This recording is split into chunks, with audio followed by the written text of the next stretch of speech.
Halo guys, selamat pagi. Perkenalkan, saya Titi Juliani dari Prodi Pendidikan Akuntansi NIM 2020-132-019. Di sini saya akan menjelaskan mengenai neraca keuangan dan laporan arus kas perusahaan dasar dengan mata kuliah Praktek Akuntansi, dosen pengampu Neta Lia Lestari, Sarjana Pendidikan, Magister Pendidikan. Di sini saya akan melanjutkan penjelasan dari rekan saya, Ika Wulandari. Nah, yang pertama yaitu pengertian neraca keuangan. Neraca keuangan adalah salah satu dari 5 komponen laporan keuangan yang berfungsi menunjukkan posisi aset modal dan kewajiban perusahaan.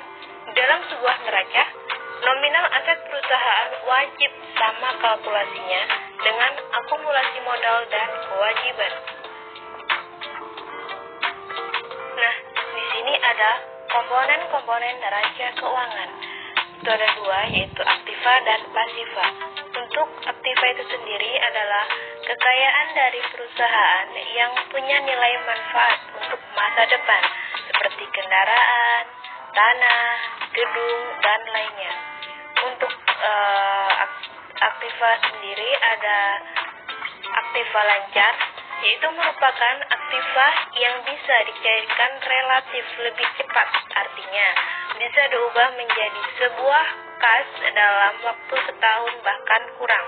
Sementara aset tetap adalah aset yang memiliki manfaat dalam waktu yang lama. Yang kedua itu ada pasiva. Pasiva adalah kewajiban perusahaan yang harus dibayarkan kepada pihak ketiga. Komponen akun yang masuk ke dalam pasiva adalah modal atau ekuitas dan utang. Untuk pasiva itu sendiri ada pasiva lancar, yaitu utang yang harus diselesaikan oleh perusahaan dalam satu periode akuntansi atau 1 tahun. Keputusan perusahaan berutang dalam bentuk pasiva adalah untuk menggunakan sebagai modal usaha yang di masa depan cenderung akan menghasilkan keuntungan yang lebih besar. Nah, di sini dapat dilihat ya, ada penyelesaian neraca keuangan Deller Sanjaya per 31 Maret 2019. Untuk soalnya bisa dilihat dari penjelasan rekan saya sebelumnya. Untuk neraca keuangan itu sendiri, seperti yang saya jelaskan tadi, ada aktiva dan pasiva. Dan aktiva itu sendiri ada aktiva lancar. Yang pertama ada kas, piutang, usaha, perlengkapan, sewa dibayar di muka. Untuk pasiva lancarnya, hutang usaha, hutang bank, dan modal tuan Sanjaya. Nah, untuk masing-masing total aktiva maupun pasiva itu sendiri berjumlah Rp78.880.000.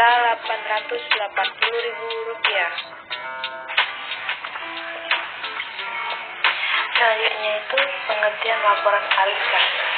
Pengertian laporan cash flow atau dikenal juga dengan nama laporan arus kas adalah jenis laporan keuangan yang berisi tentang informasi penerimaan dan pengeluaran kas dalam sebuah perusahaan pada periode waktu tertentu.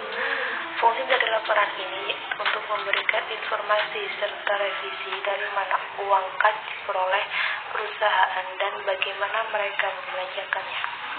Sederhananya, laporan ini digunakan untuk melacak pemasukan dan pengeluaran dari seluruh kegiatan perusahaan. Nah, untuk komponen dalam laporan arus kas itu ada 3. Dan mengingat fungsinya yang begitu penting, artinya pembuatan laporan arus kas atau cash flow harus benar-benar tepat dan sesuai. Cash flow adalah laporan yang mencatat jumlah pendapatan atau pemasukan dan pengeluaran perusahaan maupun individu pada satu periode pembukuan. Sebagaimana yang diatur dalam pernyataan Akuntansi Angka Nomor 2 Tahun 2002 Pasal 9 bahwa laporan arus kas harus memuat 3 komponen penting seperti tadi. Yang pertama, arus kas kegiatan operasional. Yang kedua, arus kas kegiatan investasi. Yang ketiga, arus kas kegiatan pendanaan.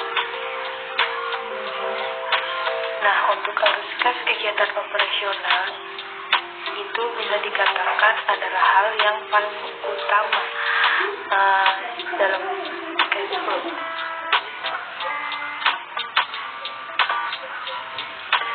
Contohnya seperti kegiatan operasional dalam proses produksi, aktivitas pengiriman barang, penjualan, serta pembayaran yang berasal dari pelanggan.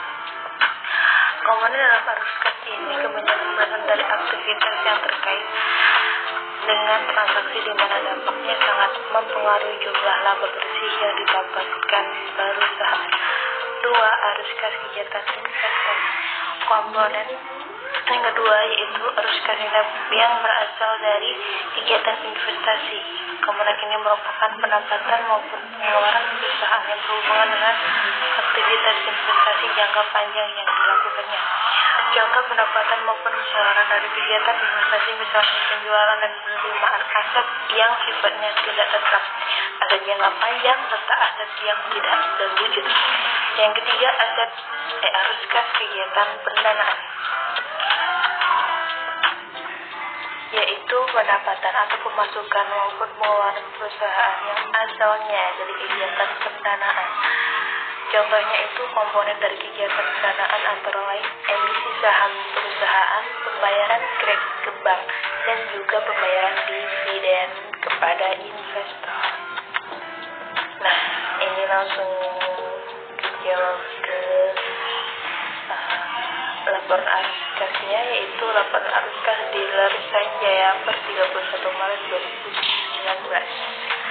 Untuk yang pertama, seperti yang dijelaskan pas awal, yaitu pertama arus kas dari aktivitas operasi. Itu ada penerimaan dari pelanggan di sisi kredit sebesar 26 juta. Arus kas keluar ada beban administrasi dan umum di sisi kredit sebesar 22.420.000. Beban pemasaran itu tidak ada. Kita langsung jumlahkan arus kas masuk dari aktivitas operasi, yaitu sebesar 3.850.000. Nah, kita ini kita kurangkan dari 26 juta dikurang 22.420. Kenapa dikurang? Karena penerimaan dari pelanggan dan beban administrasi dan umum itu di sisi kredit. Jadi kita kurangkan. Selanjutnya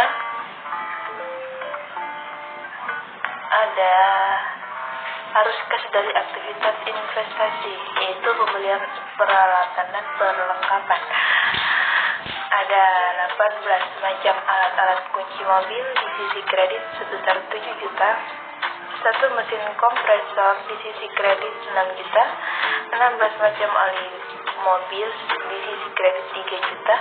Spare dan suku cadang di sisi kredit sebesar 4 juta.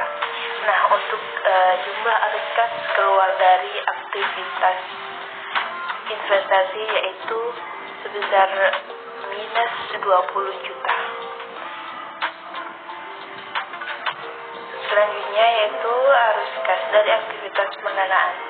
Itu ada setoran modal sebesar 45 juta, pinjaman bank 25 juta di sisi debit, dan yang terakhir Pivot Sanjaya di sisi kredit sebesar 5 juta.